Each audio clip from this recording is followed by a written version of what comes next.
नेपाली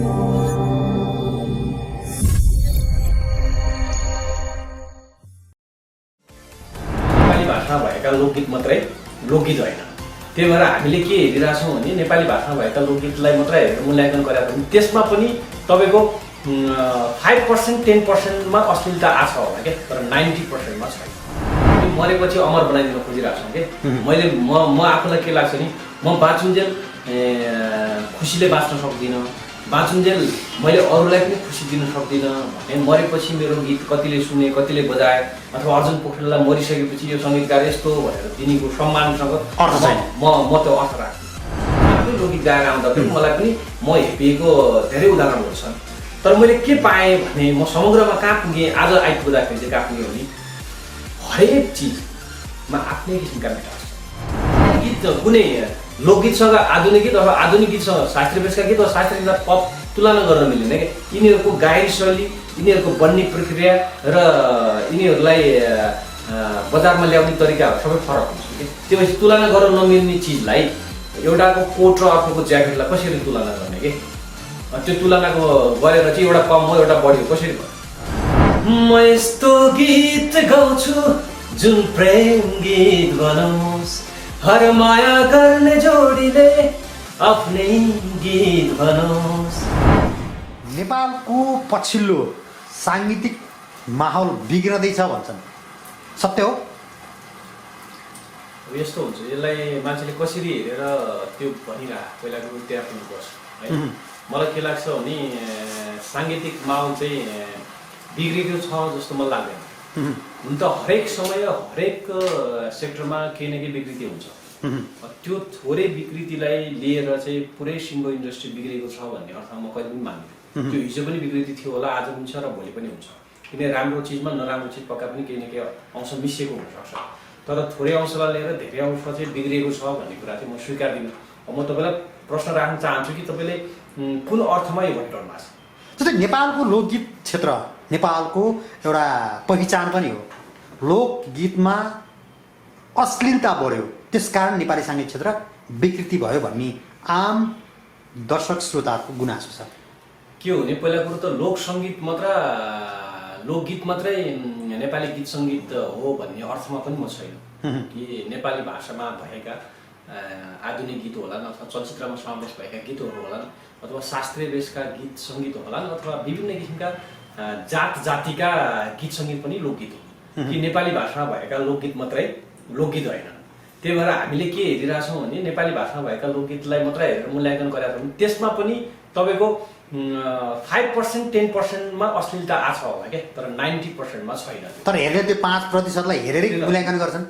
त्यो 5%लाई हेरेर जसले मूल्याङ्कन गर्छ त्यो चाहिँ स्वयं हामी आफूमै नकारात्मक भावना छ कि। किनकि मैले भनिरहेको छु, अस्ति पनि मैले भनेको थिएँ 90% राम्रो काम गरिरहेछ त्यसले, उसको कुनै दिन समय 10% उसले नराम्रो काम गरेको छ भने हामी 90% गरेको राम्रो काम पनि नराम्रो हो भन्नतिर लाग्छौँ कि। त्यो भनेको हामीसँग नै नकारात्मक भावना छ। पहिला कुरो हामीलाई पोजिटिभ वेमा लाने कि नलाने भन्ने। त्यही भएर पनि 5% 10%ले अश्लीलता झल्का छन् तर 90%ले राम्रो काम गरेका छन् भने हामी 90% को पक्षमा लाग्ने हो कि। 5% को पक्षमा लाग्ने हो भने त हामीले जसलाई पूजा गरिरहेछौँ नि ती ईश्वर भगवान् भन्नेहरू पनि बोल्दैछन् क्या। म के भन्नु, म ती भगवान्हरूलाई अश्लील भनौँ या ती भगवान्हरूलाई नमानौँ, किनकि उहाँहरूले गरेका राम्रा चिजलाई चाहिँ अनुसरण गर्ने हो कि। हरेक मान्छेको जीवनी तपाईँ पढ्दाखेरि जसलाई तपाईँले निष्कपट पाउनुहुन्छ अथवा जसको थोरै खोट पाउनुहुन्छ, धेरै राम्रा गुण पाउनुहुन्छ भने उसबाट प्रभावित हुने हो क्या। उसको नराम्रो कुराबाट प्रभावित हुने कि उसको राम्रो कुराबाट चाहिँ प्रभावित हुने हो जस्तो। साङ्गीतिक कुरा गर्दाखेरि यहाँले जुन बेला सुरुवात गर्नुभएको थियो त्यही दशक अगाडि नेपाली साङ्गीतिक क्षेत्रमा आउँदाखेरिको अवस्था र आज ठ्याक्कै हामी गफ गरिरहँदाखेरिको अवस्था कसरी मूल्याङ्कन गर्नुहुन्छ त्यो बेला र अहिलेलाई? यस्तो छ, त्यो बेलाको सङ्गीतको बजार यतिको खराबी थियो। तर भन्ने गर्छन् पुराना केही सर्जकहरूले त्यतिखेर क्यासेट बिक्री हुन्थ्यो, सिडी बिक्री हुन्थ्यो, जसको कारण त्यो बेला धेरै आर्थिक लाभ हुन्थ्यो, अहिले भएन। यो कुरा यति गलत छ। त्यो बेला हामी नेपाली भाषीहरू र नेपालभित्र मात्रै जहाँ क्यासेट किन्ने पहुँच भएका मान्छेहरूका मात्र हाम्रा गीत सङ्गीत पुगेका थिए। तर अहिले संसारका टप लेभलका गीत जसले जहाँ रिलिज गर्छ हामी त्यो प्लेटफर्ममा रिलिज गर्छौँ भनेको हाम्रा गीत पनि विदेशहरूमा पुगेका छन्, जसको कारण करोडौँ भ्युजहरू भइरह। नत्र थोरै जनसङ्ख्या भएको ठाउँमा यति धेरै भ्युजहरू बढ्नुको कारण पनि यो सबैतिर हाम्रो गीत छर्नुको कारण हो। र त्यसबाट आउने इन्कम अथवा एउटा आर्टिस्टले पर्फर्म गरेर आउने पारिश्रमिकको हिसाबले अथवा आम श्रोता दर्शकमा हाम्रो गीत सङ्गीतहरू पुग्ने बजारको हिसाबले पहिलाभन्दा एकदम व्यापक छ। जति व्यापक हुन्छ अब त्यति समस्या चाहिँ आउन सक्छ। त्यसलाई सावधान गर्दै जाने भन्ने कुरो पाटो एउटा छ। तर त्यसको तुलनामा अहिले चाहिँ आर्थिक हिसाबले भनौँ अथवा व्यापारिक हिसाबले अथवा भनौँ बजारको हिसाबले गीत सङ्गीतहरू माथि छन्, राम्रो छ। र त्यो बेला र अहिले चाहिँ फेरि गीत सङ्गीतलाई कसरी तुलना गर्नुहुन्न भने कहिले के गरिन्छ भने हामी पुराना चिजहरू सधैँ राम्रा भन्छौँ। यो मानिसको गुण हो अथवा हामी नेपालीहरूको गुण हो, म बुझ्न सक्दिनँ। हामी पुराना मान्छेले 2टा गीत मात्र ठिकै गरेका छन् अथवा राम्रो गरेका छन् भने नि त्यो भयङ्कर हो भनेर स्वीकार्छौँ। तर समकालीनले त्यही लेभलको काम गरिरहेछ भने पनि हामी त्यो चिज राम्रो हो भन्दैन। त्यही भएर मैले एउटा लेख पनि लेखेको थिएँ, मरेको बाउ पिण्ड खाऊ नर्कको बाटो छुटे स्वर्गतिर। बाँचुन्जेल केही गरिँदैनौँ, तर मरिसकेपछि हामी अब उनलाई खुसी बनाउनको लागि अनेक चिजहरू गर्छौँ। यदि कोही मान्छे अहिले सिर्जना गरिरहेका अथवा राजनीति गरिरहेका विभिन्न फिल्डका मान्छेहरूले अहिले उहाँको कुरा उठ्यो भनेर उसलाई गाली गर्नेहरू जुन दिन उनी मर्छन् र त्यो दिन 99% उहाँ जस्तो मान्छे यहाँ थिएन र अपूरणीय क्षति भयो हामीलाई भन्न चाहन्छु। नेपाली कला क्षेत्रमा सबैभन्दा बढी प्रभाव चाहिँ यसमै छ। बाँचुन्जेल उपचार गर्न नपाउने कलाकार जब मृत्युमा पुग्छ त्यसपछि कलाकारको प्रशंसा गरिन्छ। हामी मरेपछि अमर बनाइदिन खोजिरहेको छौँ कि म आफूलाई के लाग्छ नि, म बाँचुन्जेल खुसीले बाँच्न सक्दिनँ, बाँचुन्जेल मैले अरूलाई पनि खुसी दिन सक्दिनँ भने मरेपछि मेरो गीत कतिले सुने कतिले बजाए अथवा अर्जुन पोखरेललाई मरिसकेपछि यो सङ्गीतकार यस्तो भनेर दिनेको सम्मानसँग अर्थ छैन। म त्यो अर्थ राख्दिनँ। बाँचुन्जेल जे पाउनुपर्छ जिउँदै पाउनुपर्छ भन्ने कुरा पक्का पनि। अर्जुन पोखरेलले सुरुमा गाउँदाखेरिको गीत अहिले गुनगुनाउन मन लाग्छ कि लाग्दैन? मैले यो गीतबाट सुरुवात गरेँ यस्तो थियो भन्ने खालको। 2061 सालमा मैले सिन्धु मल्लजीसँग एउटा गीत गाएको छु, सानी मरि। हुन त 60 सालमा गाएको हो, 61 सालमा रिलिज गरियो हामीले त्यो। अनि त्यसबाट मैले कालिका म्युजिक अवार्ड पाएको थिएँ। मेरो आफ्नै शब्द, मेरो आफ्नै लय र मेरो म्युजिक अर्जुन नेपालजीको लगानीमा त्यो गीत चाहिँ रेकर्ड गरिएको थियो, सिन्धुजीले र मैले गाएको थियौँ। र त्यो बेला त्यो गीतलाई अलिकति नयाँ धारको लोकगीत भनेर पनि भनिन्थ्यो। तपाईँलाई म अलिकति सुनाउन चाहन्छु, किनकि कृष्ण फिल्मका डाइरेक्टरदेखि लिएर भगवान भण्डारीज्यूले समेत पनि यो चाहिँ ट्र्याक हामीले गरिरहेको लोकगीत भन्दाखेरि फरक छ भनेर भन्नुहुन्थ्यो र त्यतिखेर त्यो गीत चलेको पनि थियो। अलिकति क्याम्पस आयो सानी पढ्नलाई भनी तिम्रो छेउमा सानी बस्दिउ कि मै पनि सानी मरी मलाई मन पर्यो कहो घर एके हो नि तिम्रो नाउँ मैले माया लाउन सुरु गर्यो।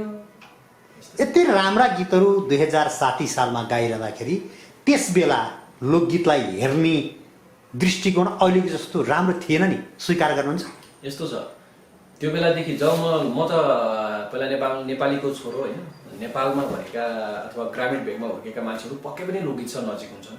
म स्वयं थिएँ र मेरो बुवा र आमाले गाउने भजन र रतौली तीजका गीतहरू पनि लोकबाट प्रभावित थिए होइन।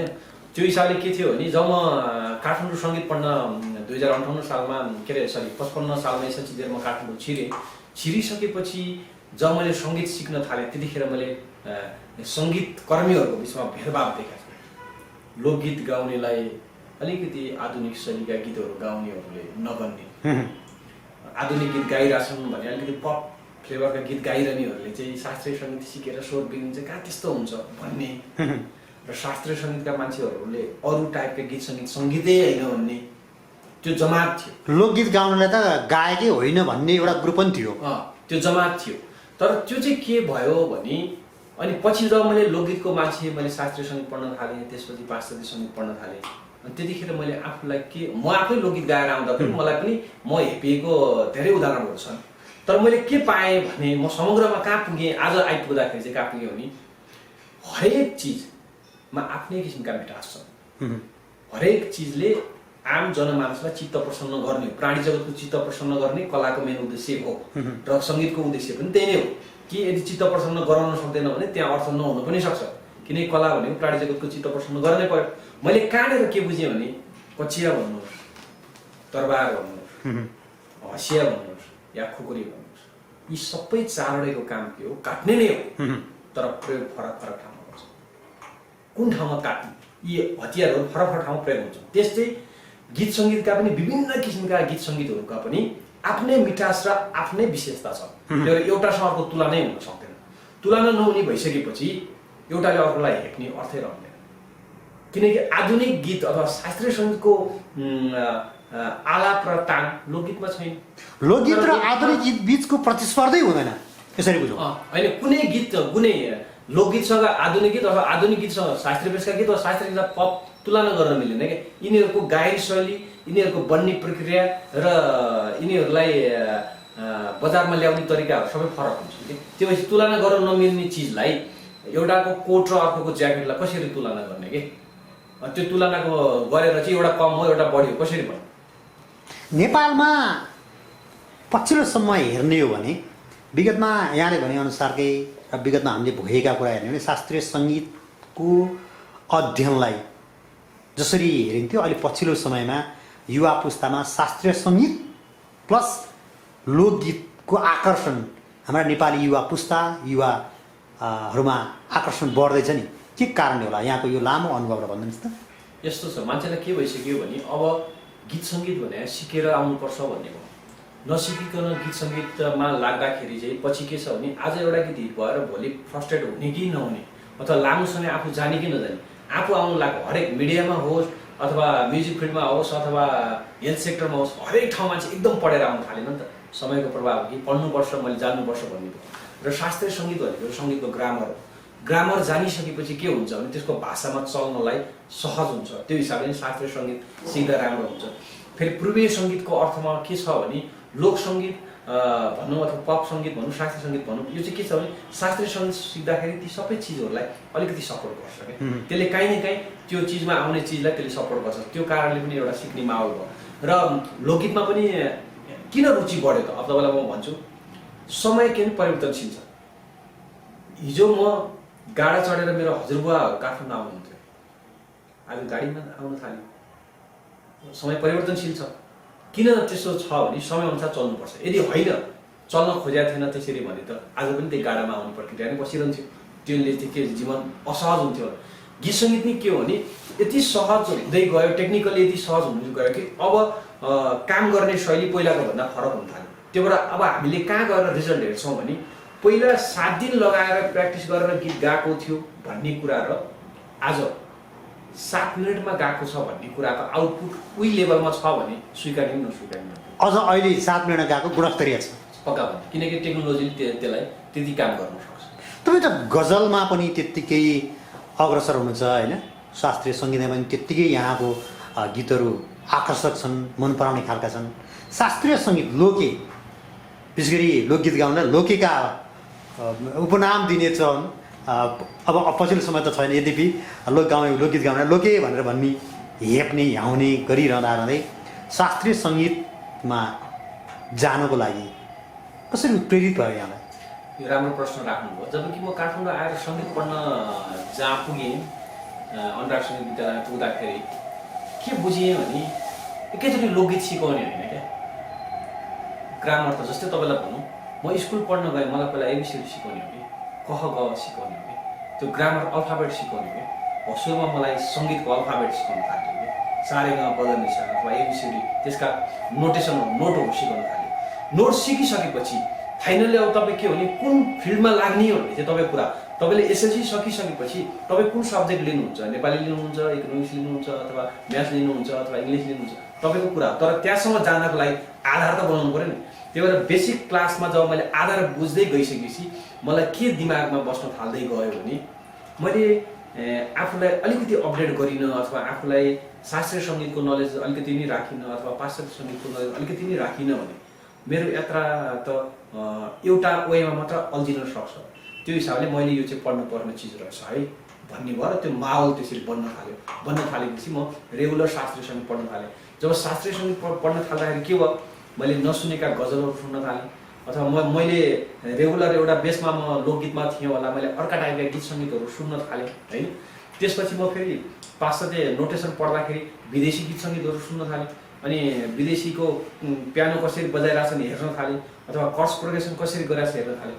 त्यो हुँदाखेरि चाहिँ के छ भने मैले आफूलाई त्यो टाइममा अलि बढी निखार्ने मौका पाएँ होला अथवा थोर बहुत आफ्नो धरातलभन्दा बाहिरका कुराहरू पनि आँखा लाउने मौका पाएँ। शास्त्रीय सङ्गीत गरिरहँदाखेरि त्यो बेलामा र अहिलेसम्म आइपुग्दा तपाईँलाई मन परेको आफैले आफैलाई मन पराएको आफूले सृजना गरेको हरेक चिज त त्यत्तिकै महत्त्वपूर्ण हुन्छ, यद्यपि ती मध्येको पनि एउटा शास्त्रीय सङ्गीतको तपाईँलाई मनपर्ने एउटा सुनाइदिनु न। यस्तो हुन्छ शास्त्रीय सङ्गीतको चाहिँ के भन्छ, शास्त्रीय सङ्गीत भनेको चाहिँ त्यो सट्ट यसरी जाँदाखेरि सुनाउने भन्ने त्यही लोकगीत जस्तो अथवा आधुनिक गीत जस्तो हुँदैन। जस्तो त्यसमा के हुन्छ भने शास्त्रीय सङ्गीतको गायन शैली भनेको विलम्बितबाट सुरु हुन्छ होइन, त्यसलाई मध्यलयमा लैन्छ, त्यसलाई फेरि द्रुत लयमा लैन्छ। शास्त्रीय सङ्गीत भनेको चाहिँ के छ भने त्यसको कलर भनेको लोकगीतमा नै हुनसक्छ कि जस्तो के छ हाम्रो शास्त्रीय सङ्गीतभित्र एउटा के छ भने त्यो सा रे ग प ध सा सा ध प ग रे सा यो आउँदाखेरि के छ यसले राग भोपालीको कलर पेश गर्छ। सा ध रे द सा रे ग प ग प ध प ग सा सा ध रे सा ध प ग रे सा जुन चल्छ। अब यसमा धेरै लोकगीतहरू बन्न सक्छन् कि त्यो यसले चाहिँ के भने मलाई अहिले मेलोडीको फ्लो सिकायो साहित्य सङ्गीत। अब तपाईँलाई मैले साहित्य सङ्गीतको यति पाठ हो भनेर त्यो सम्भावना छैन, अलि त्योले सहज हुँदैन। यहाँले गाएका गजलहरू एउटा जुन हाम्रा आम दर्शकहरूको लागि यो चाहिँ गाउँदा ठिक हुन्छ आज प्रस्तुत गरिदिनु एउटा चाहिँ। मैले चलचित्रमा चाहिँ जस्तै गजल चाहिँ अलिक कम थियो र चलचित्रमा मेरा कतिवटा गजल चलचित्रमा आए भने एउटा गजल आयो भने आकाशबाट झरेकी अप्सरा, कवि गीतकारले वर्णन गरेकी अप्सरा, देवलोकमा ठुलै बहस चलेपछि उनी मेरो भागमा परेकी अप्सरा होइन। यो मैले आफूले सङ्गीत गरेँ हो। त्यसपछि यसमा उदित नारायण दाइले गाउनुभएको सङ्गीत। अब म अर्को पनि तपाईँलाई भन्छु जस्तै कहाँ छ र जिन्दगीको भर तिमी बिना, सुन्ने सुन्ने लाग्छ मलाई सहर तिमी बिना, म तल पत्र पढ्छु तिमी नभएको बेला, मुटु चल्दा चल्दै मर्छु तिमी नभएको बेला। होस् यिनीहरू गजलहरू चाहिँ चलचित्रमा राख्यो। चलचित्रमा गजल त्यति चल्दैन भन्ने माहौल थियो तर यी गजलहरू चलचित्रमा चल्यो। एक लाइन चाहिँ ओके म तल पत्र पढ्छु प्रेम गीतको गजल हो। त्यसमा स्वर्गराज आचार्य दाइ र अन्जुजीले गाउनु भएको छ र शब्द डाक्टर कृष्णहरि बराल हो र मेरो आफ्नो सङ्गीत र सङ्गीत संयोजनमा छ। म्युजिक एरेन्जमेन्ट र म्युजिक मैले गरेको छु। थोरै सुन्नु चाहन्छु। म तल पत्रै पढ्छु तिमी नभएको बेला, मुटु चल्दा चल्दै मर्छु तिमी नभएको बेला, मुटु चल्दा चल्दै मर्छु तिमी नभएको बेला।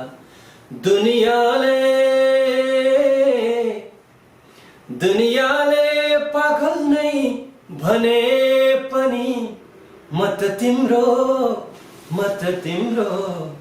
तस्बिरसँग कुरा गर्छु तिमी नभएको बेला, मुटु चल्दा चल्दै मर्छु तिमी नभएको बेला। भर्खर ल परेका दुईटा जोडीहरूको लागि साँच्चीकै पागल बनाउने गीत छ होइन। यो म चाहिँ के छ भने म एकदम पोजिटिभ भाइब्सको मान्छे होइन। मलाई चाहिँ मेरा गीतले गाली गर्दैन। मलाई गाली गरेका मतलब केटीलाई गाली गरेका अथवा धेरै गल्ती देखाएका टाइपका गीत आउँदा पनि मैले सकेसम्म त्यसलाई पोजिटिभ वेमा प्रेममय वातावरणमा लाने कोसिस गर्छु। तपाईँलाई म एउटा उदाहरण पेश गरेँ। राम्रो गीतकार हुनुहुन्छ हाम्रो देवल भण्डारीजी। म यस्तो गीत गाउँछु दुईमा दुःखको काँडा भन्ने गीत उहाँले लेख्नुहुन्छ। उहाँले एउटा गीत पढाउनु भयो दुनियाँको नजरमा दोषी बनेर तिम्रो नजरमा जाति हुनु छैन मलाई, भो पर पर जाऊ तिमी, तिम्रो जीवन साथी हुनु छैन मलाई पढाउनु। मैले हेरेँ, मैले उहाँलाई भने यो तपाईँको राम्रो छ तर यो चिजलाई के छ भने दुनियाँको नजरमा दोषी बनेर उसको नजरमा जाति हुने क्षमता राखिन्न भने कसरी प्रेम हुन्छ।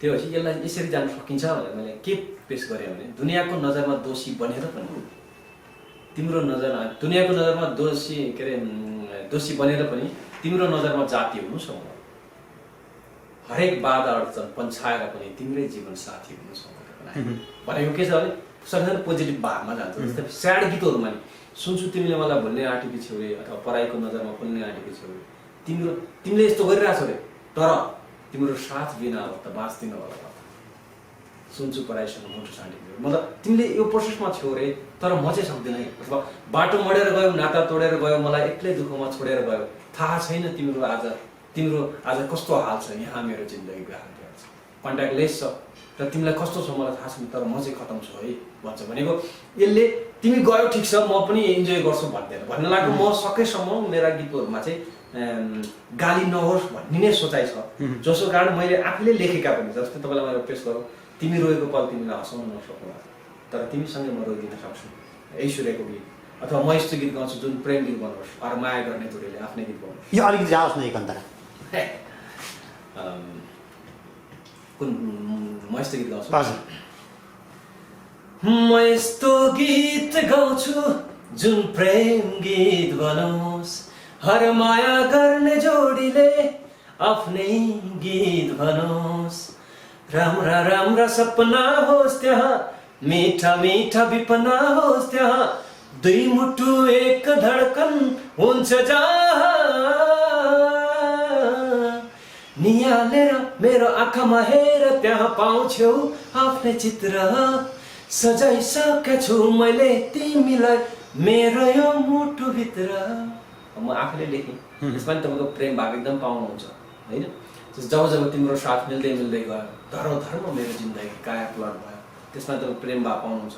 स्टुपिड मनको तिम्रो आँखामा आँसु हेरी हाँस्ने दिन नआओस्, तिमीलाई रुवाई रुवाई बाँच्ने दिन नआओस्, तिम्रो माया भुलेर अरूसँग खुल्नु परे, बरु प्राण जाओस् मेरो प्राण जाओस्। अथवा म यस्तो गीत गाउँछु, दुईमा आइपुग्दाखेरि तिम्रो घरको वरिपरि आएर घरिघरि म बसेको त्यसै हो र, तिमीलाई दुख्दा यो मन रुने, तिमी हाँसे खुसी हुने, यस्तो किन भइरहेछ थाहा छैन र, यो माया होइन र भनेर केटीलाई उसले क्वेसन राख्छ।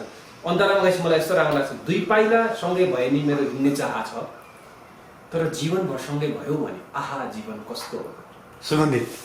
नभेट्दा पनि तिम्रै थिएँ म, भेटेपछि झन् तिम्रै भइसके, चाहे जीवन जस्तो हो, मैले तिमीलाई स्वीकारेको छु भन्ने। त्यसकारण हाम्रो जीवन सार्थक छ। पक्का हो। तपाईँले अलिकति पोजिटिभ वेबाट सोच्नुभयो भने लाइफ इजी चल्छ जस्तो लाग्छ। अब नेपालको सन्दर्भमा हिजो कतिले विश्वास गर्लान् नगर्लान्, गाएर खान गाह्रो थियो भन्न त भन्छन्, त्यो बेलामा अहिलेभन्दा बढी थियो भन्छन्, त्यो एउटा डिङ हाँक्ने मात्रै हो। तर विगतमा भन्दा अहिले नेपाली साङ्गीतिक क्षेत्रमा आउने जति पनि गायकहरू हुनुहुन्छ उहाँ आफैले गाएर जीवन सहज रूपमा व्यतीत गर्न सक्नुहुन्छ भनेर मैले भने ठिक हुन्छ? तपाईँको राम्रो सिर्जना पाएर गाएका गायकहरूको गायिकाको जीवन 100% चल्छ, राम्ररी नै चल्छ। अब भन्नुहोस् न, नेपालको साङ्गीतिक क्षेत्रमा समस्या चाहिँ कहाँ छन् जसले हामी अल्झिरहेका छौँ? यस्तो छ समस्याबाट चाहिँ गीत सङ्गीत सिर्जना गर्न त सर्जक पक्का पनि अल्झ्या त छैनन्, तर त्योभन्दा बढी तागत आउनु सक्थ्यो रोयल्टी व्यवस्थापन राम्रो, रोयल्टीको उठान सही किसिमको होइन। अब सरकारले नै अलिकति ध्यान दिनुपर्ने जस्तो लाग्छ, किनकि यहाँ यो क्षेत्रमा पनि धेरै सरकारलाई चाहिँ यसबाट पनि कर आउन सक्छ। तर रोयल्टी समाजमा भएको पैसा पनि लिएर भागे भनेर चर्चा परिचर्चा आयो, समाचारमा आइरहेको छ। यो के हो? यो चाहिँ अलि यहाँले भन्दाखेरि मैले संसारको आधारमा त भन्न सक्दिनँ, मैले संसार हेरेर मैले बोल्न मिल्दैन पक्का पनि, किनकि म सङ्गीतकार सङ्घको पनि सदस्य हो, अथवा सदा सङ्घको भनौँ, अथवा नेपाल सङ्गीत उद्योग अथवा जहाँ छु म सङ्गीतमा काम गरिरहेको छु, मैले त्यहाँ चिज तपाईँले सुन्नमा आयो भने छ, त्यो सुन्नमा आएको कुरा आधिकारिक हो कि, सुन्नमा त यति धेरै चिजहरू आउँछ, त्यो चिज आधिकारिक हो कि नै एउटा। अनि अर्को कुरा के छ भने लिएर को भाग्यो, पहिला गयो त्यो होइन, कहाँ गयो। अब किन कोही मान्छे भागेर नेपालभन्दा बाहिर गएको पनि छैनन् होइन। अब समस्या के चाहिँ के हो भने के मात्र एउटा समस्या छ भने कहिले के छ भने हामी कहाँ सबै किसिमका नीति बनिसकेका छैनन्, त्यो रोयल्टी सङ्कलन समाजले पनि चाहेर सबै कामहरू गर्न सक्दैन। जस्तै के छ भने तपाईँको हरेक ठाउँबाट उठेको रोयल्टी व्यवस्थापन गर्नलाई, जस्तै तपाईँ कुनै आफ्नो स्टेसनमा प्रोग्राम गरिरहनु भएको छ, आफ्नो स्टेसनले रोयल्टी दिएको छ, त्यतिखेर सहयोग वितरण हुन्छ जतिखेर रोयल्टीको साथसाथमा यो सर्जकको यो गीत यति पटक बजेको छ भनेर पनि लिस्ट दियो भने क्या। अब त्यो लिस्ट नआइकन चाहिँ अब रोयल्टी सङ्कलनले बाँड्नलाई पनि, अब त्यो रोयल्टी बाँड्न पनि किन प्रब्लम चाहिँ देख्छु मैले भने के आधारमा बाँड्ने हो, त्यो पैसा अब थेग्रियो भने पैसा थेग्रे बाँड्न सकेन भनेर मैले कुरा काट्नु पनि हुन्न। हामीसँग अभिलेखीकरण भएन, त्यस कारण समस्या आयो भन्नु पर्यो। पक्का अब हामी कहाँ चाहिँ के भइरहेको छ भने हुन त रोयल्टी सङ्कलन समाजसँग पनि कमजोरी छ, हामी आफ्नो सर्जकहरूसँग पनि कमजोरी छ, तर यस्तो ठाउँमा लगाएर हलो अड्काएर केही बोलिरहनु हुन्छ जस्तो मलाई लाग्दैन। किनभने हो रोयल्टी सङ्कलनसँग पैसा आयो, बाँड्ने कसरी त पछि नआउनु त आएको त ठिक हो नि त मेरो हजुरबाबुको नाममा त कमसेकम आयो नि त अब नातिले पाउन सक्ने सम्भावना त बढ्यो नि त यदि हजुरबाबुको नामै आएन नातिको नाममा आउने सम्भावना त छैन त्यो आउनु बेस्ट भयो अब कुरो के हो भने अब त्यसलाई कुन आधारमा चाहिँ वितरण गर्ने भनेर चाहिँ सबै मिलेर चाहिँ सर्वत मिलेर एउटा निचोडमा वितरण प्रणालीलाई व्यवस्थित र आधुनिकीकरण गर्नु पर्यो हो र अब पछिल्लो टाइममा चाहिँ के छ भने अब उठेका रोयल्टीहरू चाहिँ किन अभिलेख गरेर दिन मिल्ने हुन्छ नि जस्तै पहिला कान्तिपुर आफ्नो के गर्थ्यो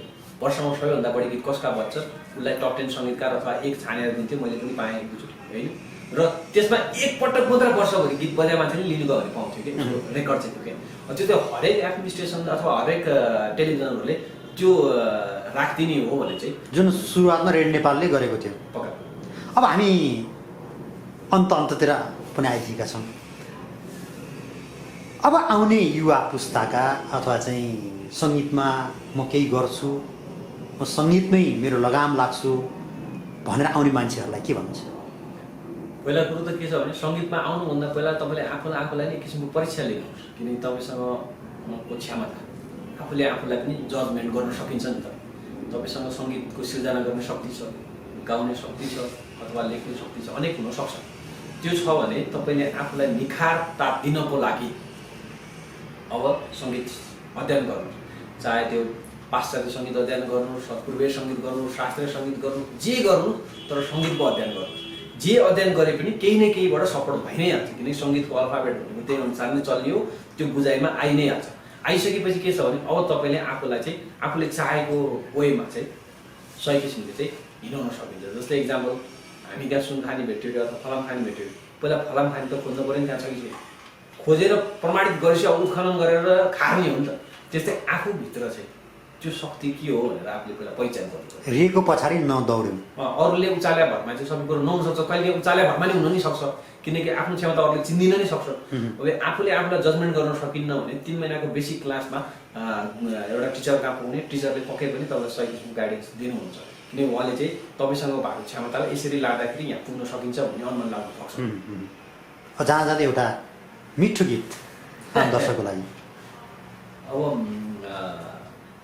जस्तै हाम्रो फागुन 30 गते चलचित्र म स्थगित गाउँछु 2 रिलिज हुँदैछ र हाम्रो सबै टिमहरू त्यही चलचित्रको प्रमोसनमा पनि छौँ र चलचित्र रिलिज अगाडि नै त्यो गीत 1 करोड भ्युज पुग्ने एउटा सङ्केत देखा परेको छ कि हाम्रो चलचित्र रिलिज हुनलाई अझै आज 15 भनेपछि तपाईँको अझै बाँकी छ 15 दिन बाँकी छ र दिनमा त्यो गीत 1 लाखको रेन्जमा गइरहेछ र आज 91 लाख क्रस गरेको छ गीत 91 लाखमा पुगेको छ गीत यहाँलाई बधाई छ शुभकामना पनि छ ल त धन्यवाद म त्यो गीत सुन्न चाहन्छु जसको शब्द सङ्गीत मेरै हो र यसमा स्वर चाहिँ एकदमै नयाँ गायक सोनाम तौदेव र अस्मिता अधिकारीले गाउनु भएको छ र म्युजिक एरेन्जमेन्ट चाहिँ रिदम कडेलले भएको चाहिँ म्युजिक एरेन्जमेन्ट गरेको छ तिम्रो घरको वरिपरि आएर घरि घरि म बसेको त्यसै हो र भन त्यसै हो र अब केटीको लाइन आउँछ तिमीलाई दुख्दा यो मन रुने तिमी हाँसे खुसी हुने यस्तो किन भइरहेछ थाहा छैन र यो माया होइन र माया होइन र साँचो माया होइन र यो माया होइन र व्यस्त समय दिनुभयो यहाँलाई धेरै धेरै धन्यवाद तपाईँलाई पनि विशेष धन्यवाद दिन चाहन्छु टेक्निकली सपोर्ट गर्ने मित्रलाई पनि धन्यवाद दिन चाहन्छु अनि हाम्रो नेपालको .com परिवार सबैलाई म धन्यवाद दिन चाहन्छु र तपाईँहरूको साथले नै हामी यहाँ छौँ र हाम्रा गीत सङ्गीतहरूलाई आम श्रोता दर्शकको माझमा पुर्याउने नि तपाईँहरू हो तपाईँहरू पनि हामी अधुरा छौँ त्यो भएर तपाईँहरूको प्रगतिको लागि शुभकामना दिन चाहन्छु धन्यवाद हस् धन्यवाद